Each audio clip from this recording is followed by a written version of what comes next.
নমস্কাৰ বন্ধু বান্ধৱীসকল, আজি মই আপোনালোকক পুনৰবাৰ ডেইলি লাইভ ব্লগছলৈ স্বাগতম জনাইছোঁ। আজি মই ওলাইছোঁ আপোনাৰ এখন নতুন ঠাইলৈ।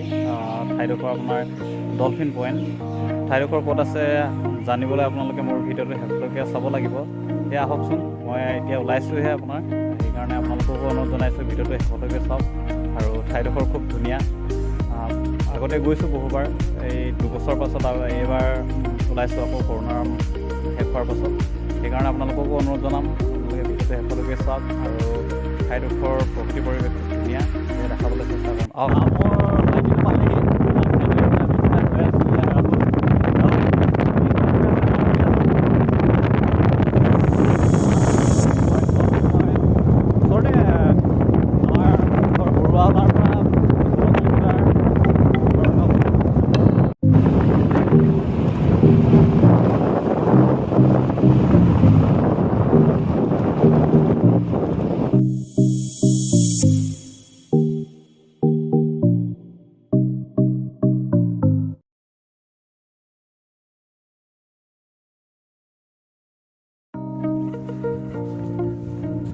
পাই গ'লোহি বৰ্তমান।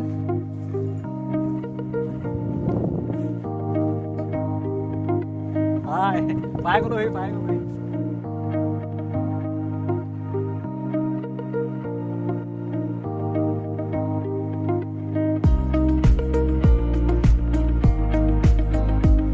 পালোহি এতিয়া ৰাণীঘাটৰ পৰা আমি ডলফিন পইণ্ট গৈ আছোঁ। আপোনালোকক দেখাম। ৰাহুল আছে মোৰ লগত। ৰাহুল, কোৱা কেনেকুৱা লাগিছে? এতিয়ালৈকে ভালেই লাগি আছে। দিয়ক আৰু গৈ লওঁ, এডোখৰ ইয়াতকৈ বেছি ভাল লাগিব চাগে। এতিয়া খোজকাঢ়ো আৰু কষ্ট অকণমান গৈ থাকিম। পৰিৱেশটো দেখাম। পৰিৱেশ মানে ইয়াৰ নদীৰ বালিচৰ,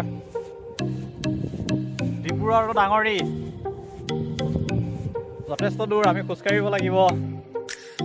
অথনি আমি বেলেগ এটা ছাইডৰ ফালে গৈছিলোঁ, সেইফালে পানী আছিলে। এতিয়া আকৌ ঘূৰি আহি পিনে এইটো ছাইডে আহিবলগীয়া হ'ল। অকণমান আমাৰ বেছিয়ে পলম হৈ গৈছে। ল'ৰাটো ঘৰৰ পৰা অকণমান দেৰি হ'ল বস্তুখিনি নিমিলাৰ বাবে। বালিত খোজ কঢ়া অভ্যাস নাই আমাৰ। জোতা হাতত লৈ লৈছোঁ, জোতা। এয়া বালিচৰ, চাওকচোন কিমান বালি। আপোনালোকক যে দেখাইছোঁ সৌখন কলা সেউজীয়াখন, এইখনে হ'ল লাইক আৰু দধিয়া, আপোনাৰ চাবুৱাৰ সমষ্টিৰ লাইক আৰু দধিয়া। তাৰ এইফালে দেখাম আপোনাক, পূবফালেদি অলপ ঘূৰাই দিছোঁ। আপোনাৰ এইখন হ'ল ডিব্ৰু চৈখোৱা। ডিব্ৰু চৈখোৱা বনৰীয়া ঘোঁৰা আৰু দেওহাঁহৰ কাৰণে বিখ্যাত। আপোনালোকক দেখাইছোঁ।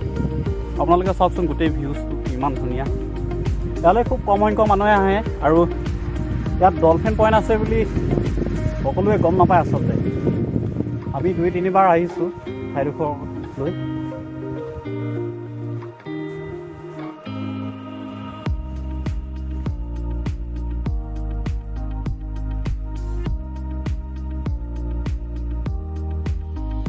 খুব ভাগৰ লাগিছে।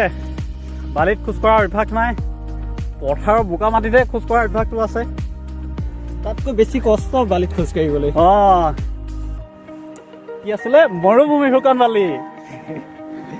ঐ মৰুভূমিৰ শুকান বালি ঐ তৰা, ঐ কোনে পাৰে গণিব তোমালৈ মৰম সিমান ঐ তৰা, কোনে বাৰু জুখিব ঐ মহাসাগৰ শুকাই গ'লে কোনে পানী ভৰাব, ভাঙি গ'লে হৃদয়খনি কোনে যোৰা লগাব, এয়েহে লাগিছে ভয় মোৰ, এয়েহে লাগিছে ভয়।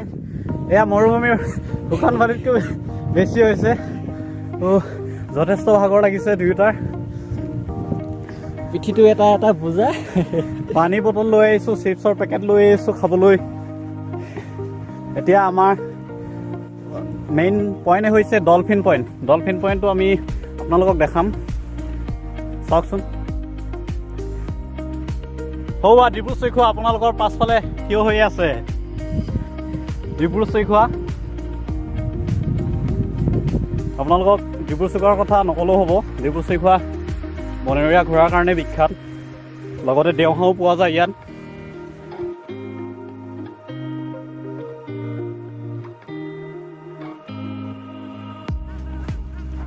আপোনালোকক খুব ধুনীয়াকৈ দেওহাঁহ দেখাব বিচাৰিম দেওহাঁহ আপোনাৰ চৰি আছে তেওঁলোকৰ মাতো শুনিছোঁ আমি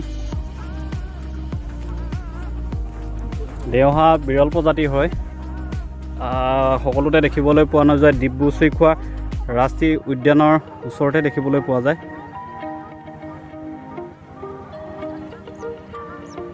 এয়া চাওক দেওহাঁহ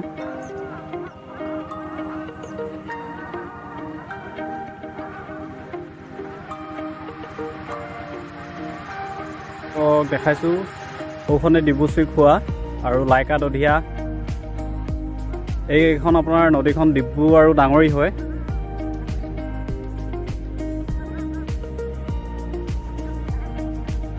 পৰিৱেশটো কিমান ধুনীয়া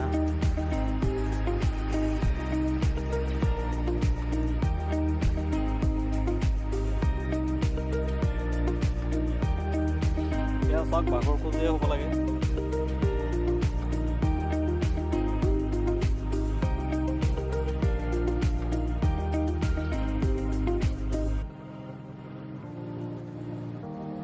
এটা সুন্দৰ পৰিৱেশ দেখাইছোঁ আপোনালোকক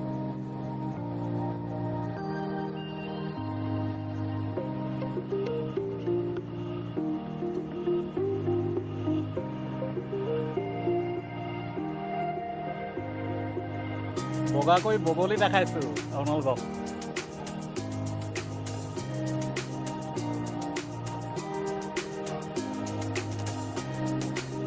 আপোনাৰ মেচিন নাও চলি আছে ইয়াত লাইকা দধিয়া যাব পৰা সুবিধা আছে আপোনাৰ ইয়াত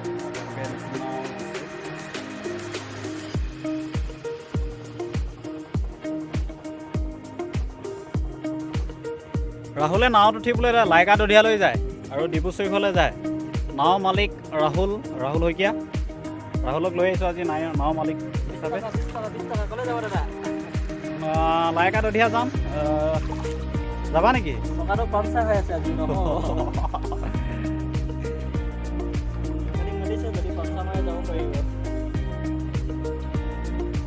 তোমালোকক দেখাবলৈ বিচাৰিম নাৱত উঠিছোঁ নাৱত উঠি কেনেকুৱা লাগে চাওকচোন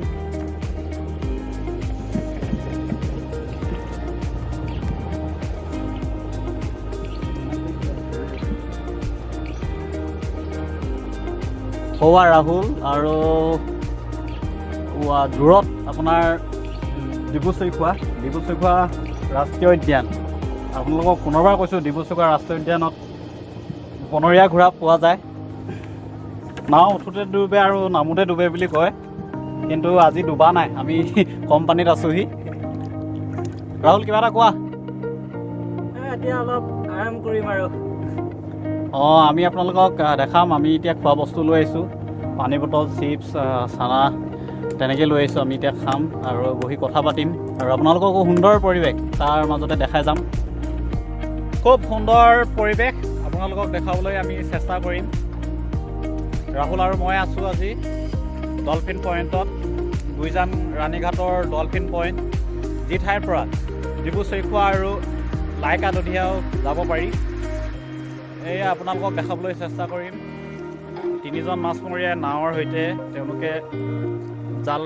পাতি মাছ ধৰিছে আৰু সেই তেওঁলোকৰ পাছফালে এখন আপোনাৰ নাও গৈ আছে মেচিন নাও আৰু তাৰ পাছফালে আপোনাৰ যিডোখৰ ঠাই আপোনালোকৰ দৃষ্টিগোচৰ হৈছে দেখিছে সেইডোখৰ ঠাই ডিব্ৰু-চৈখোৱা হ'ল ডিব্ৰু-চৈখোৱা ৰাষ্ট্ৰীয় উদ্যান একেবাৰে ওচৰতে দিনজানৰ পৰা বেছি দূৰ নহয় আপোনালোকে আহক তাত বনৰীয়া ঘোঁৰা চাওক আৰু দেওহাঁহ চাওক যি বিৰল প্ৰজাতিৰ দেওহাঁহ অসমৰ সকলোতে পোৱা নাযায়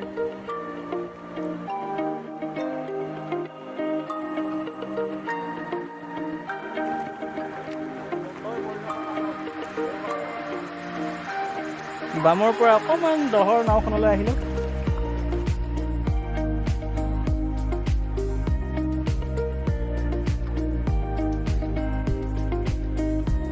লং কৰিছে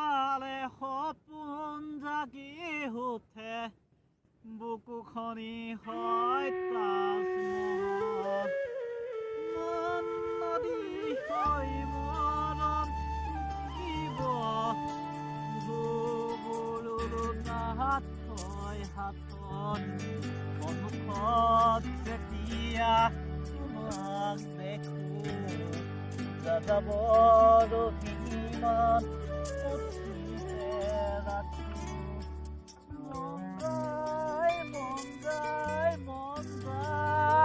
Guys, আমি ইখন নাৱৰ পৰা ইখন নাৱলৈ উঠি আছোঁ আপোনালোকে উঠে যদি আহিব কি কয় ডলফিন পইণ্টলৈ ৰাহুলে নাৱত বহি আছে চাওকচোন ৰাহুলৰ লগতে পৰিৱেশটো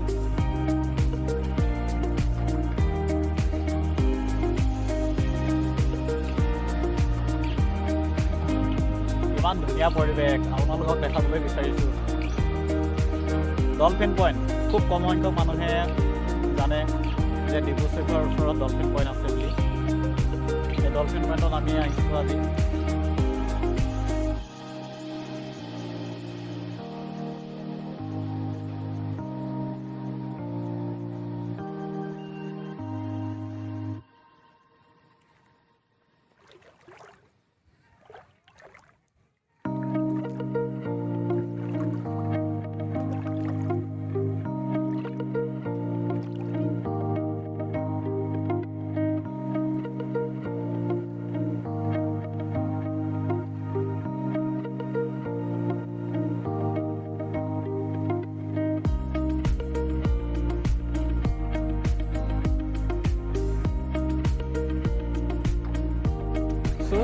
এতিয়া আপোনাৰ সন্ধিয়া হৈছে সন্ধিয়াৰ কাৰণে আমি ঘৰলৈ উভতিছোঁ আপোনালোকক যি দৃশ্য দেখালোঁ সেইখিনি আপোনালোকে চাই নথৈ আনন্দিত হৈছে চাগে যদি আপোনালোকে এনেকুৱা ধুনীয়া প্ৰাকৃতিক পৰিৱেশত যদি সঁচাকৈ আহি ভাল পায় তেনেহ'লে লাইক কমেণ্টটো কৰি দিব কমেণ্টত ক'ব যে কেনেকুৱা পালে এই দৃশ্য চাই ৰাহুল তুমি কিবা ক'বানে যদি ভিডিঅ'টো চাই ভাল পালে তেন্তে লাইক কমেণ্ট শ্বেয়াৰ আৰু ছাবস্ক্ৰাইব কৰি দিব আপোনালোকক আৰু বিশেষ নকওঁ এই সকলোখিনি কথা কৈ বিদায় মাগিছোঁ ধন্যবাদ পুনৰ লগ পোৱাৰ প্ৰতিশ্ৰুতিৰে